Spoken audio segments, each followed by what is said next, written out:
Hello friends, இன்னைக்கு நம்ம ரொம்ப சூப்பரான ஒரு ஹெல்தி ஸ்நாக்ஸ் ரெசிபி தான் பார்க்க போறோம். சின்ன குழந்தைங்கள்ல இருந்து பெரியவங்க வரைக்கும் எல்லாருக்கும் ரொம்ப பிடிச்ச ஒரு ஸ்நாக்ஸ் வெஜிடபிள் கட்லெட். உங்களுக்கு இந்த வீடியோ பிடிச்சிருந்துச்சுன்னா மறக்காம லைக் பண்ணுங்க, சப்ஸ்கிரைப் பண்ணுங்க அண்ட் லேட்டஸ்ட் அப்டேட்ஸ்க்கு பெல் பட்டனை பிரஸ் பண்ணுங்க.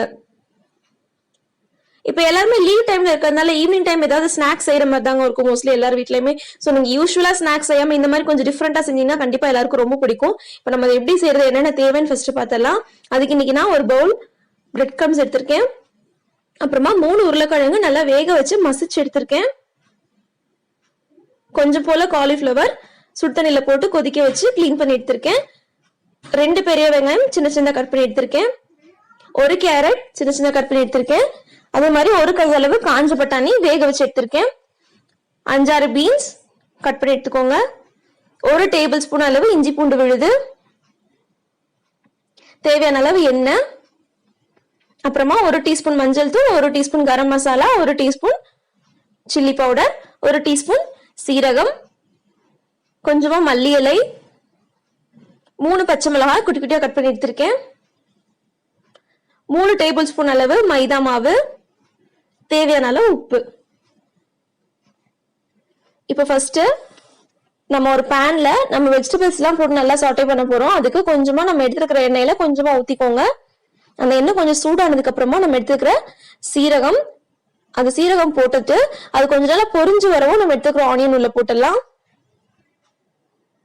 ஆனியன் கொஞ்சம் லைட்டா ஃப்ரை ஆகணும். அது லைட்டா ஃப்ரை ஆனதுக்கு அப்புறமா நம்ம எடுத்துக்கிற இஞ்சி பூண்டு பேஸ்ட் போட்டுருங்க. இஞ்சி பூண்டு பேஸ்டோட பச்சை வாசனை போற வரைக்கும் அதை வதக்கினா போதும். ரொம்ப அந்த ஆனியன் கலர் சேஞ்ச் ஆகணுன்ற அவசியம் எல்லாம் கிடையாது. லைட்டா அந்த வாசனை போனா போதும். அதுக்கப்புறமா நம்ம எடுத்துருக்கிற கேரட் பீன்ஸ் போட்டுடலாம். மற்ற வெஜிடபிள்ஸ்லாம் நான் வேக வச்சு எடுத்திருக்கேன். ஸோ அதனால கேரட் பீன்ஸ் மட்டும் போட்டு நம்ம இப்போ சாட்டே பண்ண போறோம். கடைசியில தான் நம்ம மற்ற வெஜிடபிள்ஸ்லாம் ஆட் பண்ண போறோம். நீங்க பீட்ரூட் போடுறதுனாலும் போடலாம், பட் அது கொஞ்சம் ஸ்வீட்னஸ் கொடுக்கும் கட்லெட்டுக்கு, அதனால நான் இன்னைக்கு போடல. இப்போ இந்த இதுல தேவையான கொஞ்சமா உப்பு போட்டுக்கோங்க. அவ்வளவுதாங்க, உப்பு போட்டாச்சு. அதுக்கப்புறமா நம்ம எடுத்துக்கிற பச்சை மிளகாய், நம்ம சில்லி பவுடர் வேற போடுறோம், அதனால பச்சை மிளகாய் ரொம்ப அதிகமா போட்டோம்னா நமக்கு ரொம்ப காரம் அதிகமாயிடும். அதனால 3 பச்சை மிளகாய் இந்த குவான்டிட்டி கரெக்டா இருக்கும். இப்ப அது போட்டு வதக்குனதுக்கு அப்புறமா நம்ம எடுத்துக்கிற மசாலா எல்லாம் போட்டுடலாம். எல்லாம் நல்லா மிக்ஸ் பண்ணிக்கோங்க. இந்த மாதிரி வந்ததுக்கு அப்புறமா கொஞ்சமா இதுல தண்ணி ஊத்திக்கலாம் நம்ம. அப்பதான் அந்த கேரட்டும் பீன்ஸும் கொஞ்சம் வேகும். பிகாஸ் நம்ம அதை பச்சையா தான் எடுத்திருக்கோம். கொஞ்சமா ஒரு 1/4 டம்ளர் அளவு தண்ணி ஊத்தி அதை கொஞ்ச நேரம் க்ளோஸ் பண்ணி வச்சிருங்க. ஒரு 3 to 4 minutes சிம்லயே வச்சு க்ளோஸ் பண்ணி வச்சிருங்க. அந்த தண்ணி கொஞ்சம் அதை வத்தி அந்த காய் வேகணும். சிம்லே இருந்து அது வேகட்டும். இப்ப பாருங்க, ஓரளவுக்கு வெந்திருக்கு. தண்ணி இல்லாம இருந்தாதாங்க கரெக்டா இருக்கும். பிகாஸ் ரொம்ப தண்ணி இருந்துச்சுன்னா நம்மளுக்கு கட்லெட் செய்யும்போது பிடிக்க வராது. அதனால தண்ணி ரொம்ப கம்மியா ஊத்தினாலே போதும். இப்போ நம்ம எடுத்துக்கிற மற்ற வெஜிடபிள்ஸ் எல்லாம் போட்டலாம். நீங்க இது பச்சை பட்டாணி போடுறதுனாலும் போடலாங்க. நான் அன்னைக்கு காஞ்ச பட்டாணி எடுத்திருக்கனால அதை வேக வச்சு ஆட் பண்ணிருக்கேன். இப்போ அவ்வளவுதான், நம்ம பட்டாணியும் காலிஃபிளவரும் போட்டு நல்லா மிக்ஸ் பண்ணியாச்சு. இப்போ நம்ம எடுத்துக்கிற உருளைக்கிழங்கு நல்லா மசிச்சு எடுத்துக்கோங்க. அதுக்கப்புறமா இதை போட்டு நல்லா மேஷ் பண்ணி நல்லா மிக்ஸ் பண்ணிக்கோங்க. நீங்க மேஷரோ இல்ல டம்ளரோட பேக் சைடோ வச்சு நல்லா அதை மேஷ் பண்ணிக்கலாம். நல்லா மேஷ் பண்ணிட்டு அதுக்கப்புறமா கொஞ்சமா மல்லி இலை. இப்போ நீங்க டேஸ்ட் பண்ணி பார்த்துட்டு ஒருவேளை உங்களுக்கு உப்பு பத்தலைன்னா இந்த ஸ்டேஜ்ல கூட நீங்க ஆட் பண்ணிக்கலாங்க. நல்லா மிக்ஸ் ஆகதான் செய்யும், பட் நல்லா மிக்ஸ் பண்ணிக்கோங்க அதை. அவ்வளவுதாங்க, நம்மளோட கட்லெட் செய்யறதுக்கு தேவையான ஸ்டஃபிங் ரெடி ஆயிடுச்சு. இப்போ நம்ம எடுத்துக்கிற 3 டேபிள் ஸ்பூன் மைதா மாவுல கொஞ்சமா தண்ணி ஊத்தி நம்ம அதை கலக்கி வச்சிருக்கோம். அது ரொம்ப தண்ணியாவும் இல்லாம ரொம்ப திக்காவும் இல்லாம இந்த மாதிரி இருக்கணும். அப்பதான் நம்மளுக்கு அது கரெக்டா இருக்கும். இப்போ இந்த வெஜிடபிள் ஸ்டஃபிங்க நல்லா உங்களுக்கு எந்த அளவு வேணுமோ அந்த அளவுக்கு கொஞ்சமா உருட்டிக்கோங்க. உருட்டிட்டு அது லைட்டா தட்டிக்கோங்க. நீங்க என்ன ஷேப்ல வேணாலும் போடலாம். உங்களுக்கு என்ன ஷேப் வேணுமோ அந்த ஷேப்ல போட்டு நீங்க எடுத்துக்கலாம். அதை அந்த ஷேப்ல நீங்க ஷேப் பண்ணதுக்கு அப்புறமா அதை நம்ம இப்போ கலக்கி வச்சிருக்க மைதா மாவுல டிப் பண்ணிக்கோங்க. ஐ மீன் அது மைதா மாவு எல்லா பக்கமும் ஈவனா அது படணும். அப்பதான் அது பிரெட் கிரம்ஸ் அதுல ஒட்டும்.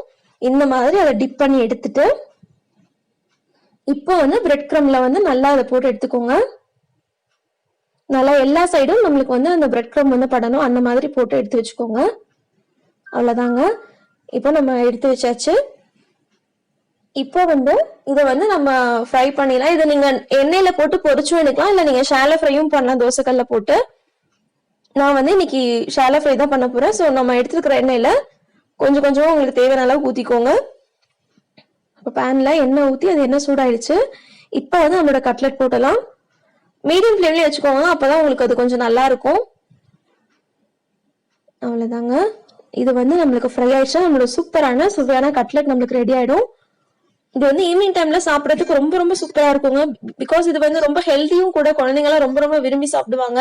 வெஜிடபிள்ஸ் எல்லாமே நம்ம ஹெல்தி வெஜிடபிள்ஸ் தான் ஆட் பண்ணிருக்கோம். அதனால இது ரொம்ப ரொம்ப நல்லதும் கூட எல்லாருக்குமே. பாருங்க நல்லா பொன்னிறமா மாறி இருக்கு. இப்ப இன்னொரு சைடும் நம்ம நல்லா வெந்ததுக்கு அப்புறமா நம்ம எடுத்து வச்சிடலாம். நல்லா வெந்துருச்சு பாருங்க.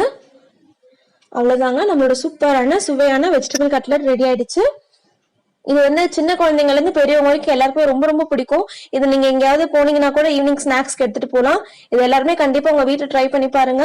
உங்களுக்கு இந்த வீடியோ பிடிச்சிருந்துச்சுன்னா மறக்காம லைக் பண்ணுங்க, ஷேர் பண்ணுங்க, சப்ஸ்கிரைப் பண்ணுங்க. லேட்டஸ்ட் அப்டேட்ஸ்க்கு பெல் பட்டனை பிரஸ் பண்ணுங்க.